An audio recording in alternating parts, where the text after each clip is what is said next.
First of all, I salute you all in Christ in the name of the Almighty Lord Jesus Christ. Today I am going to talk to you on an important topic. This is my topic: the work of God and the work of man. In the contrasting lives of Israel's first two kings, Saul and David, we can learn some valuable lessons about God's ways. Consider the following 5 areas. Number 1. Whose idea is it?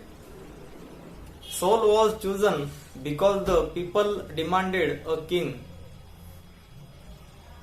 In doing so, they rejected God's authority over their lives.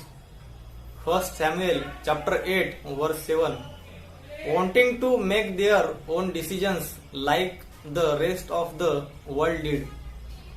David, on the other hand, was God's choice. 1 Samuel chapter 13 verse 14. Signifying complete submission to God's authority. Application: do the decisions that you make in your life begin with your bright ideas? Then they will end in destruction just like Saul's kingdom did.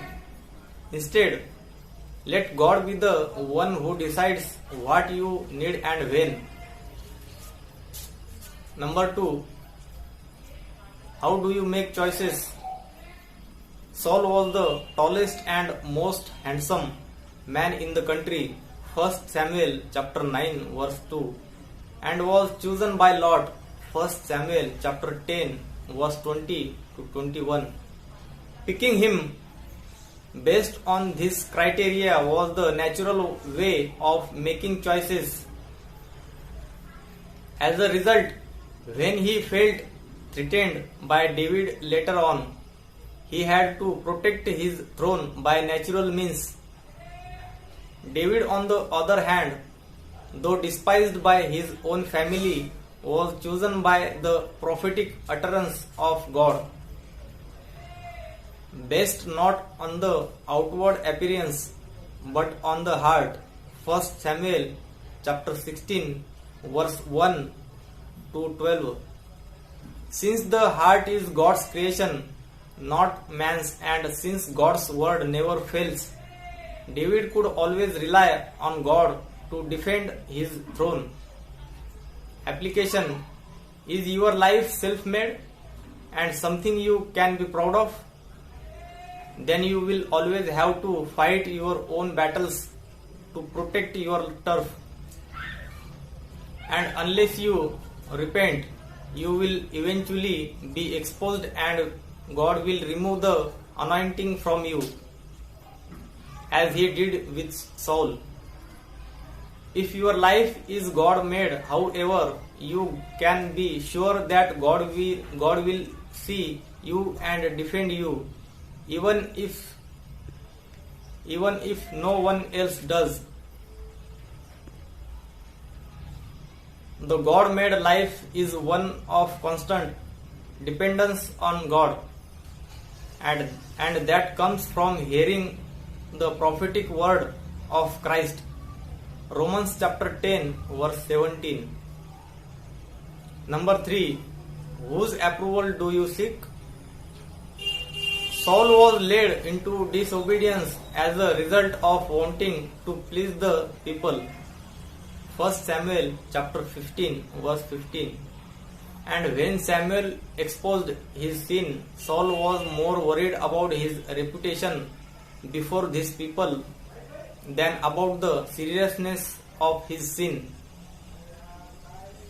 His response was, I have sinned, but 1 Samuel chapter 15 verse 13. When David's seemingly greater sins of adultery and murder were exposed, his repentance was without excuse. I have sinned against the Lord, and he therefore received immediate forgiveness from God. 2 Samuel chapter 12 verse 13. Application: you face the choice of either pleasing people by your life or serving Christ. Galatians chapter 1 verse 10. Number 4. How do you use your authority? Saul used his delegated authority to take advantage of the people, grabbing the best of their financial profits and using their children as his slaves for his own personal gain. 1 Samuel chapter 8 verse 11 to 17. David's use of authority, on the other hand, is exemplified in the way he shepherded his sheep. He was not willing that even one of the lambs under his care should perish, but risked his own life for their sake. 1 Samuel chapter 17 verse 34 to 36. He was loving and merciful even to his enemies, Saul, Shimei, Absalom, etc. Application: are you unwilling to lay down your life for the sake of those in your care? Do you derive personal gain out of your ministry? Then God will discard you and replace you with a shepherd after his own heart. Number 5. Whose glory do you seek? When Saul was established as king, he built a monument to himself. 1 Samuel chapter 15 verse 12. David, however, lived to worship God, and so he wanted to build a house for God. 2 Samuel chapter 7 verse 1 to 2. Application: what is the goal of your life? Amid all the blessings and peace in your life, or the hardships and turmoil, is it your only desire to seek God's face and worship Him? God will honor you if you honor Him. God's covenant with David was an everlasting one. 2 Samuel chapter 23 verse 5. Fulfilled in Jesus, the son of David, who exemplified this life to perfection. He is our example, the start and finish of our faith. Let us follow him. Thank you for watching this message, and God bless you all.